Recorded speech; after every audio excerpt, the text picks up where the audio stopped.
Si on veut garder des vaches dans le marais, il faut garder les éleveurs. Et l'éleveur, pour qu'il reste avec ses vaches dans le marais, il faut qu'il vive.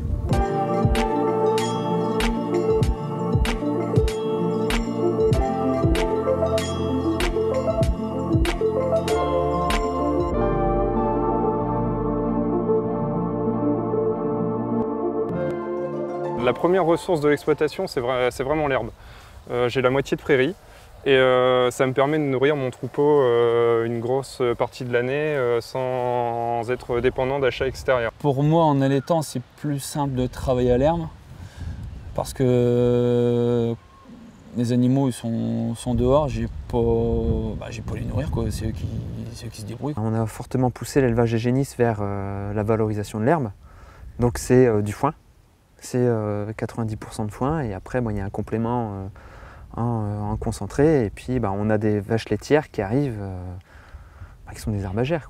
Oui, avec des niveaux de production. Avec des niveaux de production, parce qu'on est autour de 9000 litres par vache, 9000 litres de lait vendu par vache. J'ai commencé d'abord par augmenter ma surface en herbe et puis remettre des prairies temporaires pour faire des récoltes d'ensilage d'herbe et diminuer un petit peu ma ration de maïs pendant l'hiver. Et j'ai arrêté les cultures de colza que je mettais auparavant pour implanter aussi des prairies temporaires derrière l'exploitation accessibles au bâtiment pour augmenter le pâturage. Ça me permet d'être autonome et puis permet de faire beaucoup d'économies au niveau d'ensilage du maïs, donc correcteur azoté. Tout ce qui est fertilisation azotée et tout ça, c'est géré de la même façon.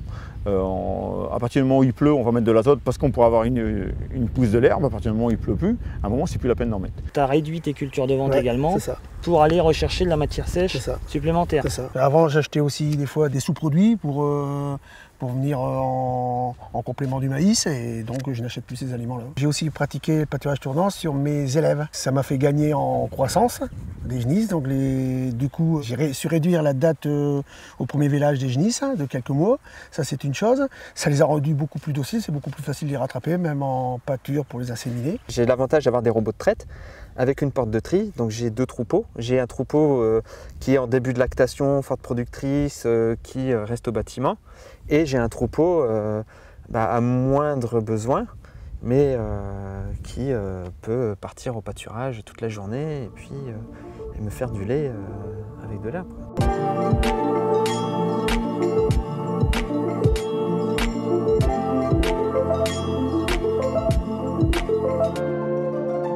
On est moins dépendant de l'extérieur et c'est pas le négociant, il n'y a personne qui va arriver en disant voilà je te mets autant, c'est ci, c'est là. Non, maintenant avec ça, le fait de connaître tes données, tu sais que le prix du concentré il avoisine tel coût et tu sais très bien que d'une année à l'autre ça permet d'avoir ces données, de dire tiens l'année dernière ça m'avait coûté autant, il faut que je fasse gaffe cette année. Enfin voilà, ça peut permettre aussi de faire des réajustements et d'un point de vue stratégique c'est super important. Et donc le nerf de la guerre c'est l'économie et tout ce travail qui est fait avec Pâturage Juste, c'est justement d'optimiser techniquement la valorisation des prairies pour que derrière c'est des impacts économiques positifs. L'objectif n'est pas forcément de courir après un litrage à la vache, mais plutôt un litre économique. Tout à fait. Et la partie économique, c'est quoi? C'est justement de limiter les charges, tout ce qui va être intrant. Et d'organisation du travail aussi. Donc voilà, ça va être, quand on va être au milieu de la prairie, c'est quoi? C'est avoir moins de consommation de gasoil, donc moins d'utilisation du tracteur,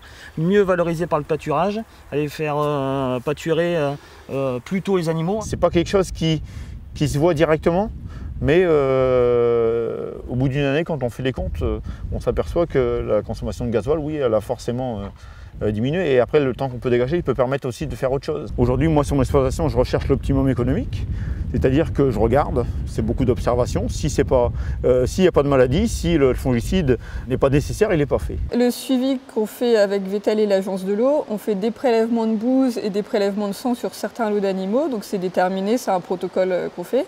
Donc ça permet d'échantillonner le troupeau. On sait où on en est précisément au niveau parasitaire. Donc la prescription ou les conseils qu'on donne à l'éleveur sont adaptés et ça permet de réduire l'utilisation des antiparasitaires au minimum.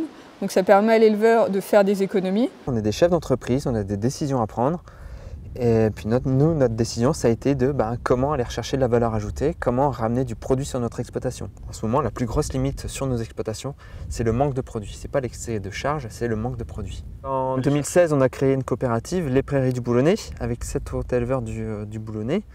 Donc le but est de valoriser une partie de notre lait en yaourt et fromage blanc.